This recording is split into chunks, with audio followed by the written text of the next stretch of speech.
When Lee Strobel wrote about his personal journey from atheism to faith in his book, The Case for Christ, he could not have imagined it would become an international bestseller, selling more than 5 million copies.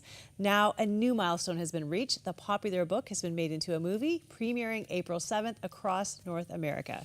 Lee joins me now to talk about it. Thanks for joining me, Lee. My pleasure. Always great to be with you. Okay, so your life now is a film. How surreal was it to see your life in film? Well, you know, the film is very honest, it's very authentic, and so it shows some aspects of our life that we're not particularly proud of. I remember I showed it to a group of pastors recently, and I got up after the film finished, I said, boy, that guy was a jerk, wasn't he? You know? And I mean, that was my life as an atheist. I was a narcissistic, hedonist, self-centered, self-absorbed, self-destructive, drunken, journalist. That's who I was, and we show that, and we had to be honest with that in order to tell the redemptive part of the story. But it's not always pleasant to watch that. It isn't pleasant to see the fights that I had with Leslie, my wife, over when she became a Christian and so forth. So it's been emotional. I bet. Yeah. I could see that. Well, let's take a look at the trailer and get a sense what Lee's talking about. If somebody wanted to do an investigation into Christianity, where would you start? If the resurrection of Jesus didn't happen, it's a house of cards. You sure you want to give me that loaded gun? I'm pretty sure you're not going to be able to pull the trigger. I've spent my entire career as a journalist uncovering the truth until the day my wife presented me with the biggest story of my life. I'm not gonna lose my wife and my kids to something that I can't even reason with. And what happened next changed me forever. I've seen the film. I love the film. And you're right. You were a little bit of a jerk. I don't know what to tell you. I know. It's true. I mean, when I didn't have Christ in my life, it was all about me. It was all about what was going to make me happy.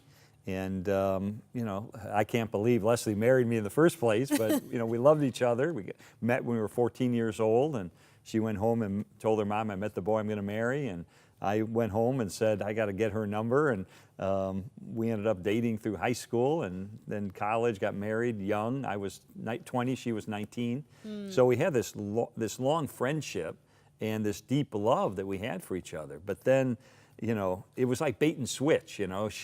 I married the one Leslie, but then she becomes a Christian, and it's like she's changing, and she's getting sucked into this Christian subculture where I didn't feel like I was welcome as an atheist. It just created a lot of tension in our marriage. Our values were different all of a sudden.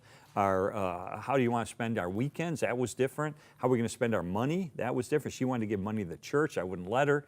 How are we going to raise our kids? There was a clash in virtually every area of our life. And it got to the point where, you know, I just thought this marriage is not going to survive. I can't keep doing this. You took it really personally, like as if she betrayed you. Yeah, because I was the man in her life, and all of a sudden, who's this Jesus person? You know, I felt jealous. I felt like there was another man, and she was getting emotional support from this Jesus person. Well, where does that leave me? I thought I was the man in her life. I thought it was about us, not this third party. So, yeah, I felt angry. I felt frustrated. And I felt like she was changing into, I didn't know what. Was she going to turn into some holy roller or something? I didn't sign up for this. This wasn't part of the plan, you know. You were definitely a true skeptic. And I have to give you props for being so honest in the film, because I think people in many parts of their life will see themselves in that film. Yeah.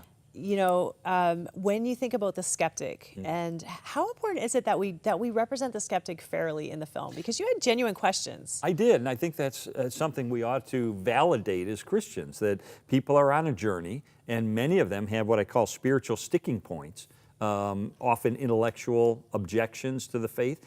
But you know, the key thing I think to understand with the non-believer, as I was, is that it's not just about the questions. There's almost always an underlying reason for the skepticism. Virtually always there's a moral issue. I was happy in my sin. I was the friendliest guy in the bar. And I'm the guy who would buy pitchers of beer and fill up everybody's glass. And I loved my life being, I was literally drunk in the snow in an alley on Saturday nights. but I was enjoying it. I didn't want to give that up. So often there's a moral issue, but often there's an emotional issue or a psychological issue. When you study, and we hit on this a bit in the movie, I had a difficult relationship with my father. My father looked at me on the eve of my high school graduation and said, "I don't have enough love for you to fill my little finger."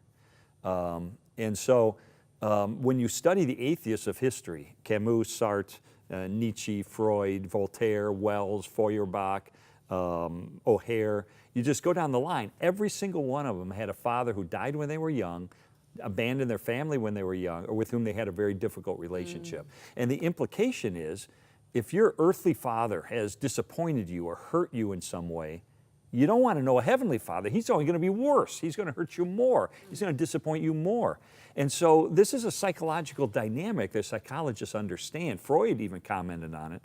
And I think that was driving my atheism as well. So seldom, I think, is it purely an intellectual thing. You know, maybe sometimes. But I think the underlying emotional and moral issues drive skepticism too. Yeah, you were very angry in the film, for sure. I was, yeah.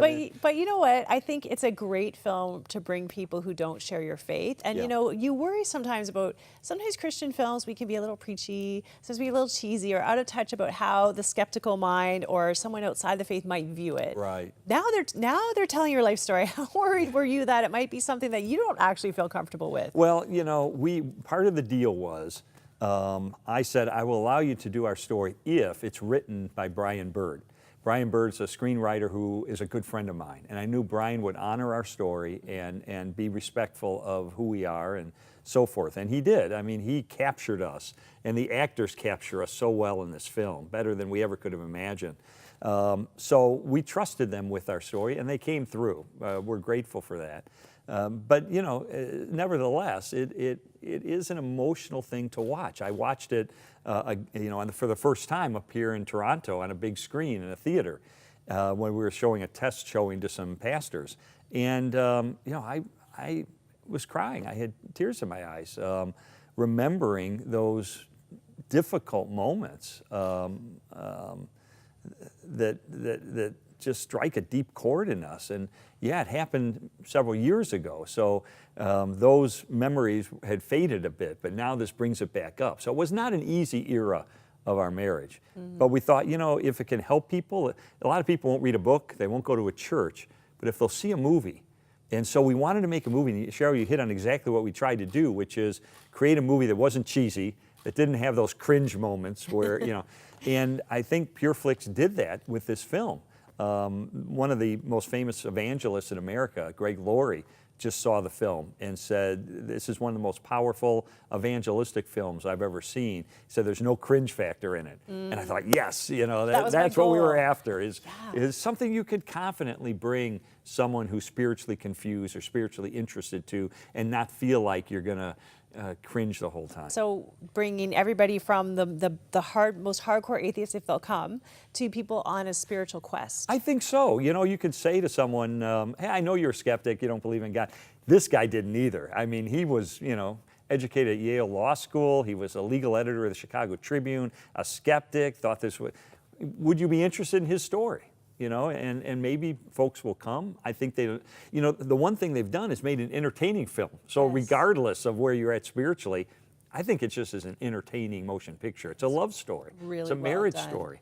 So who doesn't want to see something like that? And a lot of people are in that situation, let's be honest. You know, not everybody's married in agreement about their spirituality or where they are on their journey. Even if they both have a faith in God, they may not agree. Yep. So you see those dynamics. We're going to talk about that in other interviews. Sure. This is opening April 7th. Right. How do people find out where it is? You know, the CaseForChristMovie.com has all the information you need in terms of the film and where it will be, how to get tickets and so forth. And that's opening across North America. So sometimes we say that and it's only in the U.S. This is across North America. Thank you for including Canada in your release. Oh, yeah. Oh, we love Canada. Yeah, we love you too. And last question. So the people who played you, did you have to approve them? Like, is he good looking enough to play me? That's what I really wanted to know. You know what? He's a lot better looking than I am. I think he was named in 2011 the 93rd sexiest man on American television. 93rd? 93rd. Wow. That's pretty good. That's the top 100. scored? Better than I scored. So, you know, they did such a great job. We talked to the actors beforehand. They got to know us. We recorded all of our lines so they could hear our voices and hear our accents. And they asked things like, what were your pet names for each other? And is it Leslie or Leslie? And little things to try to be authentic. And I think they captured us. Well, they did far better than we thought they would. That's amazing. It's a wonderful film. I highly recommend people seeing it. Thanks for coming and telling us about it, Lee. My pleasure. It's so good to be here. April 7th, make sure you go. It is, once again, thecaseforchristmovie.com.